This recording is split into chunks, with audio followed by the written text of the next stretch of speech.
บอลไทยกลายเป็นบอลไล่กอดไล่ดึงกันตั้งแต่เมื่อใดกราบทักทายสบายดี FC ทุกท่าน FC ทุกคนเนาะมาพบมาพ้อกับค่อยในช่องความเชื่อในมื้อนี้จะบ่เว้าเกี่ยวกับเรื่องราวเนาะโดยเฉพาะคือคลิปนี้บ่แม่นเรื่องราวข้อมูลข่าวสารจากฝากฝั่งประเทศลาวของพวกเราแต่เป็นเรื่องที่กำลังร้อนแรงอยู่ในกลุ่มประเทศเอเชียของพวกเราโดยเฉพาะในกลุ่มอาเซียนพากันเว้ากล่าวขานถึงเรื่องนี้กันเป็นว่าเล่นก็เลยอดใจบ่ไหวก็เลยอยากหยิบยกเอามาเว้ามันเป็นความรู้สึกของแฟนบ้านคนหนึ่งที่เคยเบิ่งเนาะและก็เคยได้ยินมาตลอดทั้งนักข่าวทั้งฝั่งไทยแล้วก็พี่น้องทั้งฝั่งไทยบางคนบางกลุ่มก็บอกว่าแนวนั้นและแนวนี้แหละโดยเฉพาะคือบอลของตนเองดีกว่าชาติในอาเซียนเป็นประเทศที่ทุ่มทุนมหาศาลเกี่ยวกับฟุตบอลเอาละแนวใดไทยก็ต้องดีกว่าไทยต้องเลิศกว่าเป็นเบอร์หนึ่งของอาเซียนอันนี้คือความละเมอเพ้อฝันของพี่น้องชาวไทยบางคนบางกลุ่มที่ออกมาประกาศว่าแบบนี้บอกว่าก่อนการแข่งขันพวกเขาจัดเตรียมแล้วนี่แหละพวกเขามั่นใจเรื่องฝีเท้าของนักเตะของพวกเขาแหละสู้กับเอเชียได้แหละออกข่าวกันกระทึกคือคมก่อนการปะทะตัวจริงซึ่งแตกต่างจากกลุ่มประเทศอาเซียน9ประเทศนั้นถึงจะบ่ค่อยออกมาโอ้อวดก่อนการเกมแต่ว่าผลสุดท้ายมันก็ออกให้สู่สายตาชาวโลก ได้รับได้ฮู้การที่เจ้ามีการลงทุนยิ่งใหญ่มหาศาลกว่าหมู่ในอาเซียนการที่เจ้ามีสนามดีที่สุดในอาเซียนการที่ประเทศเจ้าออกมาอวดองค์ทนงโตว่าตนเองเป็นเบอร์หนึ่งของอาเซียนแต่ผลสรุปสุดท้ายคืออยู่17ปีกลับบ้านมือเป่าบ่ได้แม้แต่คะแนนเดียวคือหอบเอาเลข0กลับบ้านเตะ3นัดแล้วซ้ำบ่นำนะวินาศสันตโรกลับคืนมาเยี่ยมยามคือค่อยกล้าเว้าได้ว่าตั้งแต่ค่อยน้อยมาฮอดใหญ่ปัจจุบันนี้อายุ30กว่าค่อยบ่เคยเห็นบอลไทยเตะแล้วแสดงพฤติกรรมแบบนี้จักเทื่อกลายเป็นบอลกอดบอลดึงบอลไล่เข้าสกัดทุกสิ่งทุกอย่างที่ค่อยกำลังอยากให้พวกเจ้าเห็นนี่คือค่อยบ่ได้เว้าลอยๆค่อยไปเอาบางวรรคบางตอนที่มันเกิดขึ้นและกลายเป็นฟาวล์และก็หวังว่าคนไทยบางคนจะบ่โทษกรรมการว่าเข้าข้างจีนว่าเข้าข้างทีมนั้นทีมนี้มันมีข้ออ้างทุกครั้งที่ว่าถ้าไทยแพ้แต่ว่าครั้งนี้นี่นะไทยอาจจะบ่มีข้ออ้างเพราะว่าแพ้ทั้ง3นัดโดยเฉพาะคือนัดนี้เจอกับจีนนะเนาะเจอกับจีนนี่คือ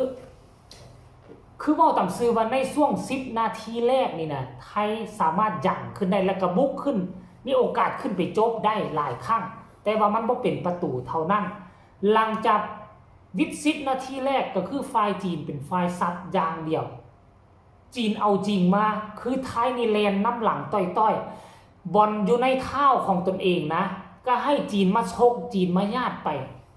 คือค่อยบ่เคยเห็นบอลไทยกากแบบนี้จักเทื่อนาทีผ่านมานี่ค่อยซื่นชมคือนักเตะไทยไหวพริบดีลิ่นกันเป็นระบบแต่ว่าครั้งนี้ต้องยอมรับเนาะยอมรับฟาวล์แรกเนาะทางผู้ชมของทีมชาติไทยก็เกิดขึ้นในนาทีที่38ซึ่งเป็นกัปตันทีมเป็นผู้ไปดึงไปกอดแอวของคู่ต่อสู้นั่นก็คือทีมชาติจีนก็เลยโดนใบเหลืองไปเป็นที่เรียบร้อยและมันมีหลายจังหวะนี้เป็นจังหวะเริ่มต้นและจังหวะต่อมาโอ้โหยิงนักน่วงกว่าเก่าท่านผู้ชมนี่ต่อมาในนาทีที่50กลัวก็ไปทำฟาวล์ใส่อีกแล้วผู้เล่นจีนเนาะไปดึงจังหวะนึงแล้วก็กำลังดึงจังหวะ2ก็กลายเป็นบอลฟาวล์ไปก็กลายเป็นบอลฟาวล์ให้กับทีมชาติจีนไปคือทำเป็นว่าลิ้นเลยเนาะท่านผู้ชมเนาะแล้วต่อมาบัดนี้ต่อมาในนาทีที่เท่าไหร่53ท่านผู้ชม53นี่เป็นจุดเปลี่ยนก็เป็นคนหัวฟูๆนี่แหละไปดึงแล้วก็สกัดนักเตะทีมชาติจีนอยู่ในกรอบเขตโทษทั้งที่จีนนะเตะบานยิงออกไปแล้วบานออกจากเท้านักเตะจีนเป็นที่เรียบร้อยแล้วไปหวดใส่แข้งเขาในที่สุดกรรมการก็ลงโทษเนาะกรรมการลงโทษ แล้วก็ให้เป็นจุดโทษของทีมชาติจีนเนาะทีมชาติจีนยิงเข้าไปในนาทีที่55กลายเป็นประตูแรกและประตูขึ้นนำของทีมชาติจีนไปจนได้แล้วยังบ่จบเพียงเท่านั้นท่านผู้ชมจีนยังบุกขึ้นละเนระนาดคือปานสายฝนปานลูกเห็บตกในพายุฤดูร้อนคือขึ้นมาทุกทิศทางเราทุกทิศทางเลยคือถ้ากรณีว่าอันนาจีนนี่นะกองหน้าจีนคมกว่านี้คือข้างนี้คือบ่ต่ำกว่า5 เมตรท่านผู้ชมเนาะแล้วต่อมาด้วยความว่าจีนสูงใหญ่ในนาทีที่67ไทยก็มากระทำฟาวล์อีกพวกเจ้าเบิ่งเอานี่มันน่าเกลียดบ่ทั้งดึงทั้งยู่แล้วก็สกัดเห็นบ่ดึงจนคนจีนไปบ่ได้น่ะคือเกิดมาบ่เคยเห็นบอลไทยเป็นบอลดึงบอลกอดแบบนี้จักเทื่อนี้เป็นครั้งแรกแล้วก็จังหวะต่อมาในนาทีที่78ก็ไปทำฟาวล์อีกแล้วฟาวล์อีกดึงแล้วก็ดึงเสื้อจนบ่วางครับดึงจนว่าทีมชาติจีนนะนักเตะทีมชาติจีนล่มเลยท่านผู้ชมโอ้ยกรรมการกระเป๋าให้เป็นบอลฟาวล์อีกแล้วท่านผู้ชมให้เป็นบอลฟาวล์อีกแล้วยังบ่พอมาในจังหวะนี้ตื่มอีกนี่จังหวะนี้นาทีที่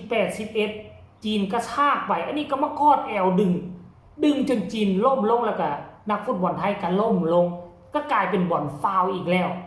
มาต่อเนื่องเลยต่อเนื่องมีหลักฐานให้เห็นหมดท่านผู้ชมกับเบิ่งเอามาในนาทีที่86นี่มันฟาวล์2จังหวะอันจังหวะแรกนี่ไทยเปิดดุ่มใส่จีนแต่ว่าไทยเจ็บเองอันจังหวะที่2นี่ก็บ่ได้เข้าข้างจีนเนาะบ่ได้เข้าข้างจีนอันนี้จังหวะแรกเห็นบ่จังหวะแรกเปิดปุ่มใส่แล้วจังหวะ2นี่มันจีนเองเนาะไปเปิดปุ่มใส่ไทยแล้วก็ไทยบาดเจ็บไปอันนี้บ่เข้าข้างจีนเนาะอิงตามตัวเป็นจริงท่านผู้ชมแล้วต่อมาอีกจังหวะนึงนี่ท่านผู้ชมกัปตันทีมคุมสติอารมณ์บ่ได้เพราะไปเบียดแล้วก็เสียเหลี่ยมให้ครับนักเตะจีนกรรมการเป้าให้จีน